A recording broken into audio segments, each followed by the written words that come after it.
bersyukur kehadirat Allah Subhanahu wa Ta'ala yang telah memberikan nikmat sehingga kita bisa berkumpul pada kesempatan kali ini. Dan alhamdulillah juga teman-teman semua, kita sudah memasuki minggu kedua bulan Ramadan tahun 1443 Hijriah. Semoga kita senantiasa diberikan kesehatan dan kekuatan di dalam menjalankan ibadah di bulan Ramadan ini. Untuk puasa kali ini kita juga masih dihadapkan pada kondisi seperti tahun lalu, di mana pandemi COVID-19 ini belum berakhir. Kita doakan bersama-sama semoga pandemi ini cepat berlalu agar kita bisa melaksanakan aktivitas seperti dulu, di mana pandemi ini belum ada. Dan untuk kesempatan kali ini, untuk pengajian akan kami sajikan dalam bentuk podcast karena kami berpikir akan lebih menarik ketika disajikan dalam bentuk ngobrol-ngobrol. Dan untuk kali ini juga kami menghadirkan narasumber yaitu Pak Mahmudin atau akrab dipanggil dengan nama Pak Mamo. Beliau merupakan seorang guru juga seorang pembina pramuka yang akan menjelaskan beberapa kajian atau materi mengenai kesempatan emas beramal dan beribadah di bulan Ramadan. Baik, langsung saja kita simak penjelasan dari Pak Mamo. Setelah itu akan dilanjutkan sesi tanya jawab mengenai apa yang nantinya akan Pak Mamo sampaikan. Silakan untuk Pak Mamo bisa dimulai. Assalamualaikum warahmatullahi wabarakatuh. Waalaikumsalam warahmatullahi wabarakatuh. Innalhamdulillah nahmadu wa nasta'inu wa nastaghfiruh wa na'udzu billahi min syururi anfusina wa min sayyiati a'malina may yahdihillahu fala mudilla lahu wa may yudlil fala hadiya lahu wa asyhadu an la ilaha illallah wahdahu la syarika lahu wa anna Muhammadan abduhu wa rasuluh sallallahu alaihi wa ala alihi wa ashabihi wa man tabi'ahum bi ihsani illa yaumiddin. Allahu ta'ala bi kitabil karim, ya ayyuhalladzina amanu kutiba alaikumussyam kama kutiba alal ladzina min qablikum la'allakum tattaqun. Wa qala Allahu azza wa jalla ataakum Ramadan syahrul mubarak. Ya. Baik, pada anak-anak ini kelas bulan ya. Ya. Kelas 10 11 ya. Baik kepada anak-anakku baik kelas 10 dan kelas 11 yang saya di sana banggakan. Pertama-tama marilah kita tahdirnya dan juga tiap bosan-bosannya memanjatkan puji syukur kepada Allah Subhanahu wa taala karena atas nikmat beliaulah. Baik nikmat Islam, iman dan ihsan, kesehatan dan yang lain-lainnya sehingga di hari ini di puasa yang insya Allah mungkin ada yang sudah menginjak ke 14 ya, ada yang 15 mungkin. Kita masih diberikan kesehatan, kesempatan, kekuatan yang jelas ya. Semoga kita akan bisa menyempurnakan Ramadan yang mungkin ada yang 29 atau yang 50. Itu sebuah perbedaan yang harus kita syukuri, tapi tak mengapalah. Itu lebih baik daripada orang-orang yang meributkannya tapi tidak melaksanakannya. Salawat serta salam tercurah pada junjungan Nabi akhir zaman yang tentunya kita tunggu-tunggu syafaatnya kelak yaumul qiyamah, yaitu Rasulullah Muhammad sallallahu alaihi wasallam ya. Baik anak-anakku, baik kelas 10 11 yang saya cinta diabarkan, pada kesempatan ini saya akan menyampaikan kesempatan emas beramal ya dalam rangka di bulan suci ini ya. Ini mungkin hubungannya dengan kegiatan Ramadan ya terkait dengan pramuka, karena di dalam dasar dharma sendiri ada yang pertama yaitu takwa kepada Tuhan yang Maha Esa, dan juga di dalam dasar dharma juga ada poin-poin yang berhubungannya dengan keagamaan, sangat banyak sekali ya. Terlebih-lebih nanti hubungannya dengan kegiatan Ramadan, apalagi beramal, ada dalam ron dan tabat dan sebagainya ya. Baik, tadi di dalam mukadimah saya menyebutkan yang sudah tidak asing terkait dengan surat Al-Baqarah ayat 183 ya. Saya yakin sudah hafal semuanya, sudah melonok bahkan arti-artinya. Dan di situ yang kedua juga di dalam mukadimah tadi disebutkan hadis riwayat An-Nasa'i yaitu atakum Ramadan syahrul mubarak. Telah datang kepada kalian Ramadan, bulan yang penuh berkah. Ya, berkahnya apa saja? Semuanya berkah. Karena apa yang kita kerjakan insya Allah bermanfaat dan bagi kita menjadi ladang ibadah. Ya, baik. Nanti di sini kita akan sedikit mengutip hal-hal yang menjadi emas kita, pahala kita, karena la'allakum tattaqun. Kita sebagai manusia, sebagai orang yang beriman, tentunya karena kalian saya yakin berpuasa, kecuali mungkin yang non muslim ya, mohon maaf ya. Kita di sini dalam surat Al-Baqarah 83 kita sebagai orang yang beriman yang terpanggil. Jadi hanya orang-orang yang beriman. Jadi ketika tidak beriman berarti tidak terpanggil, tidak melaksanakan puasa. Dan nanti endingnya adalah menjadi orang-orang yang bertakwa. Takwa siapa? Nanti sedikit dibahas ya. Tetapi kita akan sedikit mendapat emas-emas itu menjadi ladang pahala dan menjadi suplemen kita sehingga kita menjadi orang-orang yang bertakwa. Bahas saja santai aja kan nanti ya. Terkait dengan yang pertama mungkin mulai dari kita niat malam harinya ya, mungkin ketika sebelum puasa, ketika hilal sudah nampak, mungkin ada yang secara hisab, ada secara rupiah mungkin pada tanggal 1 Syawal ya, malam 1 Syawal itu ada yang hisab, ada rupiah. Yang tadi saya dikatakan di awal, itulah menjadi perbedaan ya, tetapi tidak mengapa, yang penting kita mengerjakan sesuai dengan keyakinan kita masing-masing. Kalau saya mengatakan ada aliran Nasbandiah mungkin kenal, itu di daerah Padang kalau nggak salah itu puasanya sudah lebih awal, hari Jumat sudah mulai puasa Kak. Kemudian hari Sabtu mungkin sebagian besar yang berada di organisasi Muhammadiyah dan sebagian NU itu sudah melaksanakannya hari Sabtu tanggal 2, dan juga ketika mengikuti pemerintah tanggal 3 hari Minggu sebagian besar NU. Kenapa semangat sebagian besar NU? Karena ada sebagian NU yang sudah melaksanakan puasa tanggal 2-nya. Di hari Sabtunya ya Pak? Di hari Sabtunya ya. Kemudian ada lagi orang yang kejawen mungkin istilahnya aboge, alif berbawake itu melaksananya hari Senin. Seninnya kalau nggak salah. Yang menjadi masalah adalah ketika orang memperebutkannya tetapi ikut alirannya, tidak ikut sana sini, aliran sesat, memperebutkan, mempermasalahkannya tapi tidak menjalankannya, itu yang menjadi. Kita mulai dari malamnya, kita sudah niat. Ketika niat yang baik itu jelas sudah ina malun biniat, tergantung niatnya. Oh iya, kita puasa itu sudah mendapatkan ganjaran. Dan bahkan jangan kaget ketika hari-hari biasa ganjaran kita dilipat gandakan berapa. Kalau bulan Ramadan bisa berpuluh-puluh kali lipat, bahkan sampai 700 kali lipat. Bahkan ada hadis yang mengatakan bahwasanya ketika ibadah yang lainnya adalah pahalanya melalui para malaikat, ketika bulan Ramadan adalah Allah sendiri akan memberikannya. Itu ada hadisnya.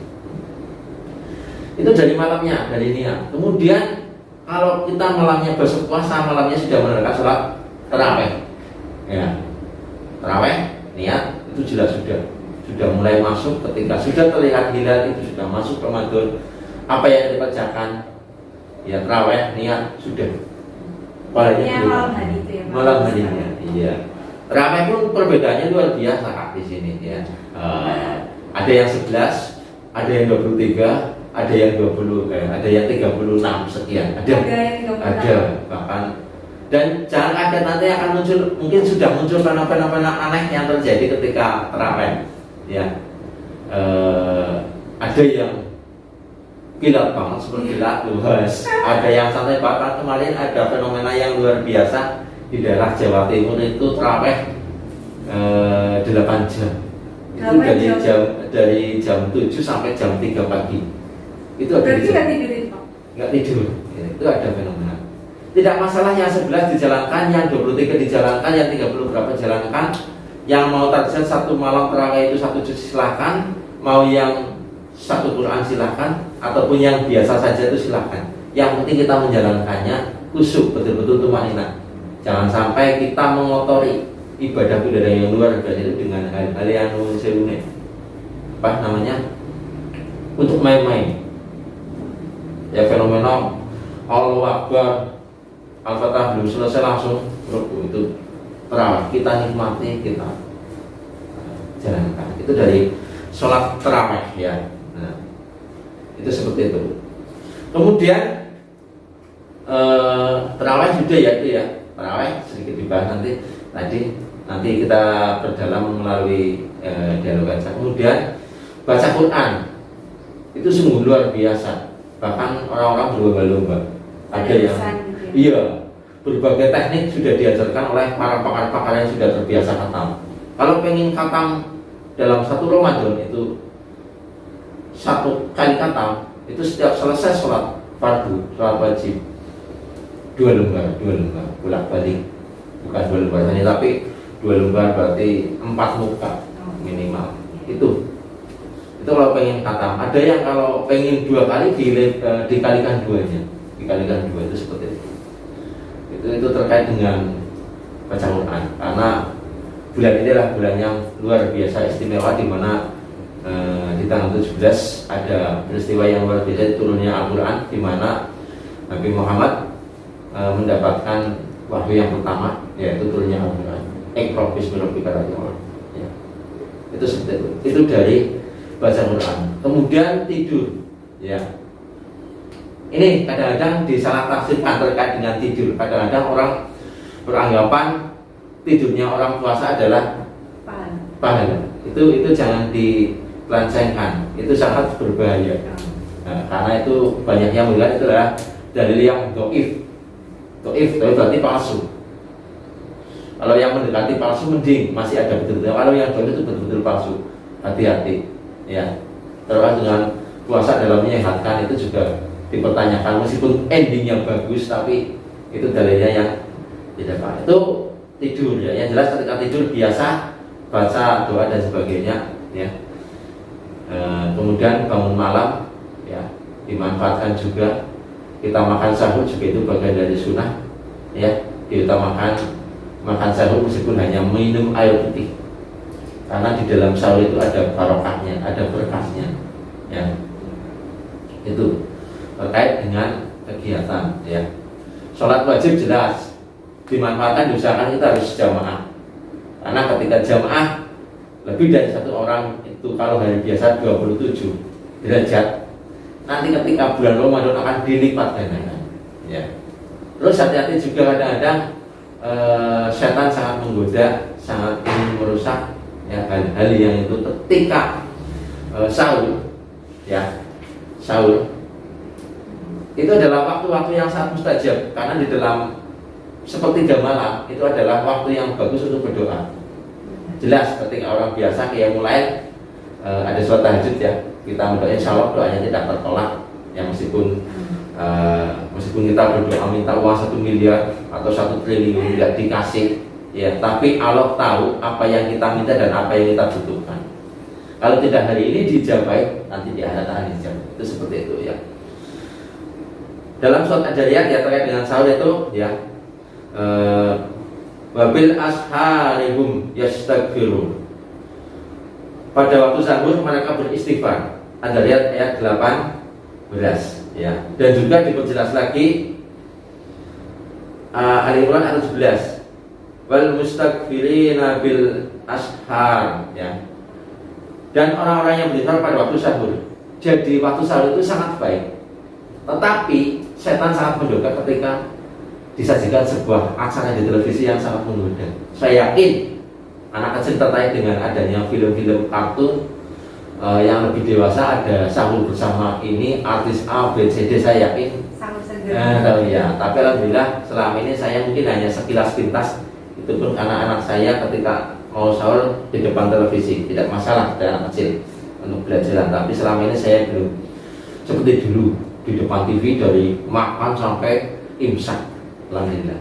Alhamdulillah manfaatkan untuk beristighfar, berdoa. Paling kata beristighfar. Karena apa?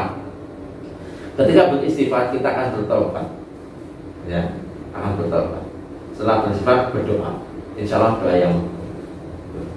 Dan setelah itu imsak, ya, diusahakan kalau sahur itu mendekati masa imsak, jangan terlalu dini. Kita bangun jam 3 makan jam 3, tapi usahakan mendekati dengan imsak, ya. Kalau saya bangun jam setengah 3, bangun jam 3, ya, saya biasa bantu istri nyuci, istri masak. Saya paling kasih itu jam makan sahur itu jam 4:15, 15 menit makan. Setelah itu saya wudhu, ganti baju, sarungan, saya tapa berata di musola untuk beristighfar dan berdoa. Itu seperti itu. Kemudian di siangnya kita aktivitas biasa, ya, aktivitas biasa. Karena apa? Ketika orang berpuasa adalah waktu yang tepat untuk berdoa juga. Satu doa yang dimakbulkan ketika kita sedang berpuasa. Kita biasa, tetapi kita kurangi aktivitas yang bisa. Yang pertama merusak puasa, yang kedua yang membatalkan puasa. Ada yang membatalkan puasa zaman sekarang anaknya mungkin istilahnya mokal ya. Kalau dulu kan medot, sekarang mokal ya itu.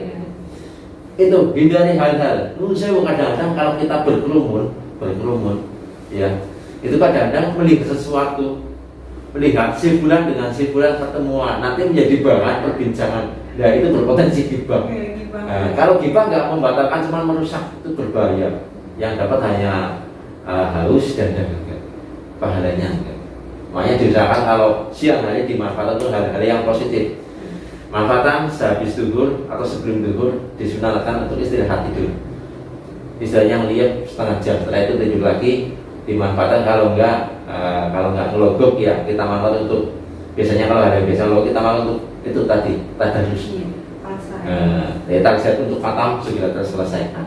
Ya, itu seperti itu. Kalau nggak ada aktivitas yang lain. Siang kemudian aktivitas biasa sore hari. Ya, ini kadang-kadang godaan juga. Ada istilahnya ngabuburit. Ngabuburit ya. Ngabuburit. Kalau saya dulu senang, masih muda. Ya. Kalau sekarang sudah berpikir, sudah tahu waktu-waktu yang bagus. Waktu maghrib itu adalah waktu yang mustajab untuk berdoa, mendekati buka. Itu kita manfaatkan. Ya tadi setan menggoda dengan berbagai luar biasa. Situ Ban-Ban ada pasar tumpah, ada kentongan mungkin di sini, ada ini yang punya anak di Pendopo Jatilawang, ada yang lain X dan sebagainya. Itu adalah sebuah bagian dari setan untuk menjerumuskan kita. Saya nggak melarang untuk ngabuburit. Habis untuk berbelanja makanan, mempersiapkan buka. Kita manfaatkan sosialisasi juga ya, karena apa? Beli makanan jam 4, setengah 5, jam 5 pulang, manfaatkan itu setengah 5, jam 5 atau setengah 5 sampai buka, itu gunakan untuk hal yang positif. Itu seperti itu. Berlomba-lomba, saingan. Kamu dengan adikmu, dengan bapakmu, saingan kata-kata sampai dulu. Nah, itu yang bagus. Iya. Kalau saya seperti itu. Manfaatkan blog. Biasanya baca Quran jam 5. Kalau nggak main bola ya, karena saya ada main bola. Setelah itu jam setengah 6, 19 menit gunakan untuk istighfar, untuk berdoa. Itu seperti itu. Itu rutinitas. Itu hanya menggali sebagian kecil emas yang ada di dalam bulan Ramadan. Belum yang lainnya. Masih banyak sekali. Makanya marilah kita bersama-sama untuk memanfaatkan bulan suci ini ya, bulan Ramadan ya, yang kadang-kadang untuk sebagai ladang kita beramal. Karena mohon maaf, terlebih-lebih nanti ya, kalau tadi sampai terlebih-lebih kalau kita bertemu dengan malam Lailatul Qadar, itu luar biasa. Karena ada yang mengatakan ya, ini saya bacakan ya.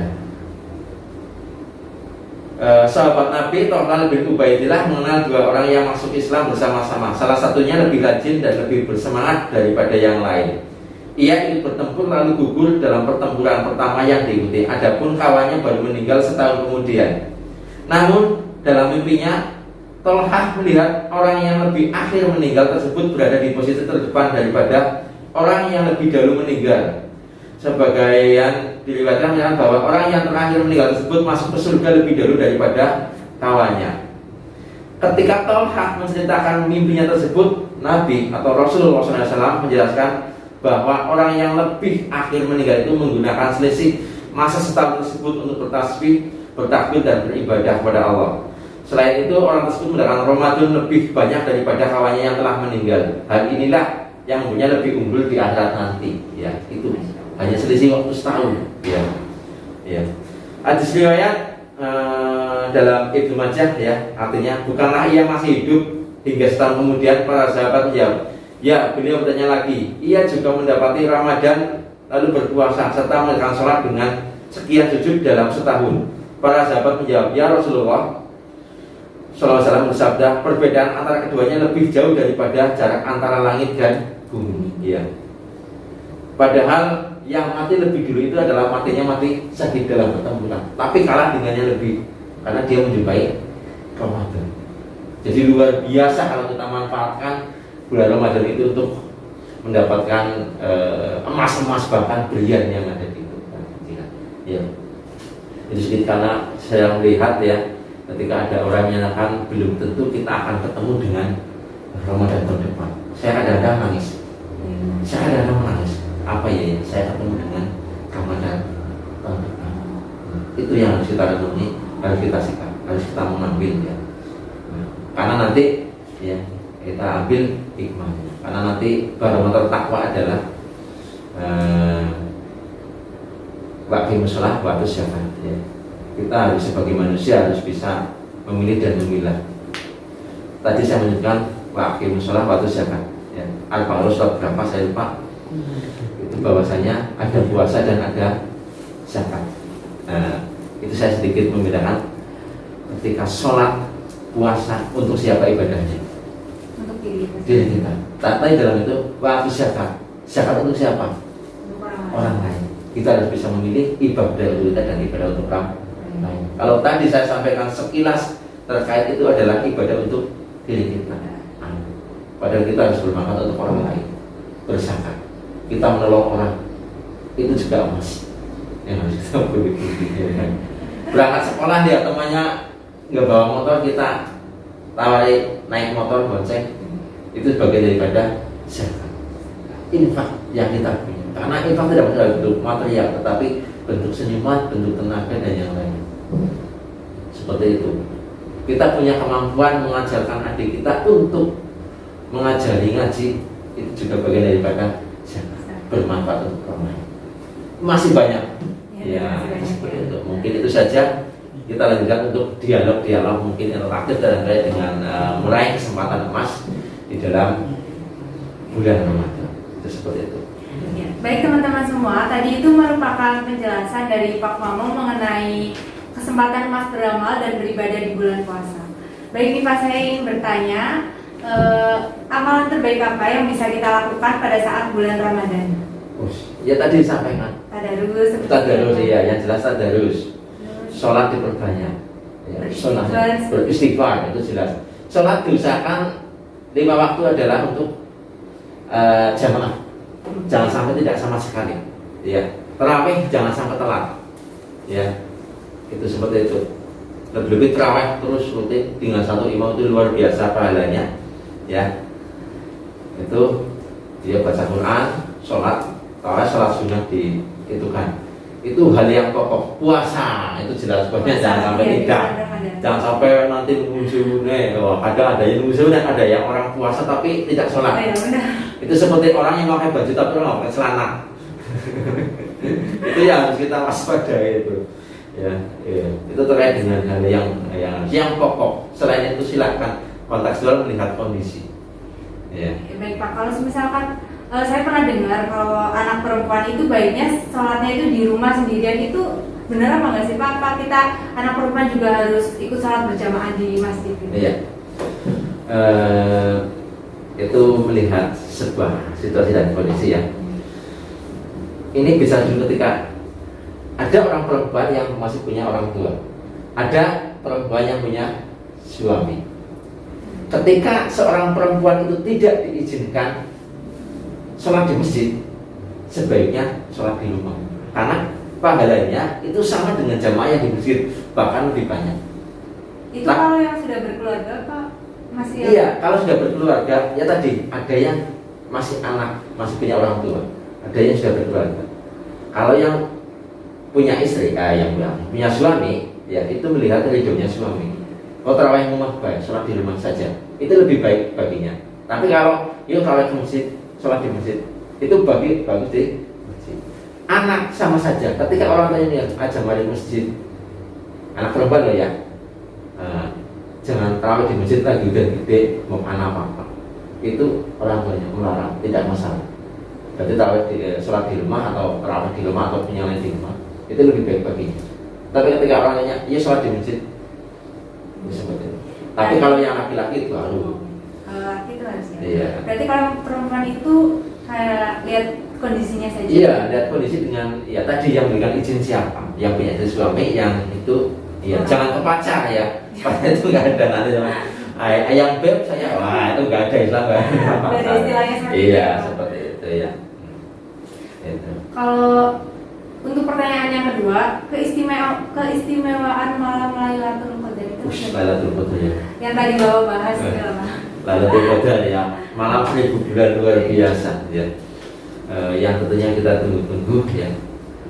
Yang kita harapkan nanti bisa bertemu dengannya ya. Keistimewaan adalah bulan di mana kita beribadah dalam satu malam. Ketika kita bertemu dengan Lailatul Qadar itu sama dengan 1000 bulan. Berarti kita sama saja dengan misalnya kita waktu ketika malam Lailatul Qadar itu berarti ketika malam tidak mesti harus setengah malam ternyata. Ketika malam, ketika kita tarawih, Lailatul Qadar itu turun, berarti kita sama ketika mengerjakan sholat tarawih selama 1000 tahun. Itu sama saja tanakus luar biasa. Ketika kita sedang beristighfar, malam-malam lagi iktikaf ya, subhanallah malikul qudus subhanallah istighfar malam lalu datang, yaitu kita pahalanya itu Berlipat ganda ya Pak? ya itu bukan berlipat ganda lagi, sudah jelas dari ketika bulan Ramadan itu berlipat ganda ditambah lagi 1000 bulan, berarti berapa kita? 1000 bulan setelah itu meninggal luar biasa. Insya Allah, karena insya Allah ketika beristighfar itu kita akan terampuni, mustajab juga. Jadi manfaatkan waktu itu. Makanya banyak hadis yang mengatakan Lailatul itu temunya di sebelum hari terakhir. Bahkan ada yang mengatakan hadisnya banyak sekali. Kalau kita kaji lebih itu bisa 1 jam nggak selesai. Ada yang mengatakan di malam-malam ganjil. Ada yang mengatakan lagi lebih spesifik ketika di malam 27. Itu ada spesifiknya, itu tergantung kita. Yang jelas kita sebagai manusia tidak tahu, karena yang menurunkan itu Allah Subhanahu Wa Taala, yang beri kita hanya menjalankan, kita manfaatkan. Kita nggak mampu setiap malam, kita gunakan sebelum malam terakhir untuk iktikaf, untuk memperbanyak. Sebelum malam terakhir mau berat, kita ambil yang ganjil-ganjil. Ya. Ketika berat lagi, yang tadi disampaikan 27. Kalau yang tidak sampai ya itu kebangetan. Berarti kadang-kadang ada orang yang ketika sebelum hari terakhir ada masjid mengadakan sholat tarawih jam 1 jam 2 itu dalam rangka siapa tahu bertemu dengan malam Lailatul Qadar. Kalau dibahas lebih lanjut nanti ada ciri-cirinya iya. Banyak banget ya Pak. Terus hukum tidur sepanjang hari saat puasa itu sering kali kan kalau misalkan habis sahur itu tidur lagi Pak. Bangun siang, kadang sore gitu. Terus tadi yang dikatakan di awal ada hadis dhaif kurang yang palsu ya. Bahkan kalau menurut Ahli Hidayat saking palsunya di dalam kumpulan hadis palsu pun tidak ada. Itu ada seperti itu. Kalau tidur ketika sehari tidak masalah, selagi itu cukup ya tadi sampaikan, kita manfaatkan. Salat tidur Rasulullah, kita manfaatkan itu. Karena ketika kita mengikuti Rasulullah itu adalah sunnah. 1 jam kurang lebih sebelum sholat duhur itu adalah waktu untuk bahasa kira nyeliyap setengah jam manfaatkan. Setelah itu jam 1-an setelah duhur itu kita tidur lagi secukupnya 1 jam 2 jam. Setelah itu sudah jangan terlalu banyak tidur. Kalau sepanjang hari itu kayak keterlaluan terlalu sekali. Wah. Habis sahur bangunnya pas waktu mendekati buka itu kayak mendekati buka nggak asalkan malahan, waduh itu berbahaya sangat ya. Itu kalau bisa jangan. Kalau subuh kadang-kadang kebanyakan orang malah, kadang-kadang saya juga iya, kadang-kadang saya karena begitu ngantuk banget kadang-kadang ketika saya malamnya ke pos kampleng tidur jam 11 jam 12 jam setengah 3 bangun baru tidur setengah jam habis subuh biasanya dari masjid saya ngantuk lihat. Tapi kalau enggak itu ya saya melek. Kadang bisa diisi dengan pengajian seperti kalau habis subuh biasanya. Kadang-kadang ada subuh ada pengajian, ada yang kadang-kadang orang banget yang memanfaatkannya pengajian dia turunnya ya. Terus yang keempat tadi kan Bapak bilang kayak salat tarawih ada yang 8 jam, ada yang cepat, ada yang 23 rakaat. Nah, kalau misalkan ada yang cepat banget gitu kan biasanya ada ya Pak, kayak baca Al-Fatihah aja itu kayak nggak sampai gitu, kayak cepet banget. Itu kalau misalkan kayak gitu sih boleh apa nggak Pak? Tergantung masing-masing aja gitu. Ya enggak, sebaiknya kita kadang kalau saya di lingkungan saya imamnya bervariasi. Ya, kalau bisa kita melihat sebab yang menjadi imam bisa melihat jamaahnya. Ini jamaahnya masih sehat, masih bugar apa gimana? Jamaahnya, lingkungannya. Kalau di pondok mungkin kita bisa style dengan 8 jam atau apa, karena di pondok atau basicnya agamanya kuat, sudah terbiasa dengan didikannya seperti itu. Tapi ketika kita lingkungannya itu sebaiknya kita ambil yang sedang-sedang saja. Ambil 23 silahkan, tapi diusahakan jangan yang ngebut. Karena apa? Sholat adalah yang khusyuk, tumakninah. Itu seperti itu. Ya. Ketika cepat banget itu sama saja menghina. Menghina. Ya, cet kayak gitu. Iya, kayak buat mainan gitu loh Pak. 1 menit bisa 2 rakaat, itu kan luar biasa. Bagaimana rasanya kadang-kadang sholat yang 4 rakaat 3 menit aja ada yang cepat. Iya, cepat. Iya. Itu seperti itu. Mau yang 11, mau yang diberikan yang 11 itu tumanina. Setiap jeda nunggu sewu ketika tumanina siapa? Ketika Allahu Akbar. Tenang.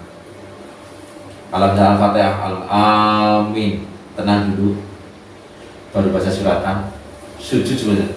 Ruku dulu. Allahu Akbar, ruku. Gitu. Doa selesai, ada diam atau tidak, naik lagi. Itu tumanina. Suratnya mesti harus panjang. Yang penting ya itu tadi syarat-syaratnya ada. Al-Fatihah ada, suratannya nggak usah panjang-panjang.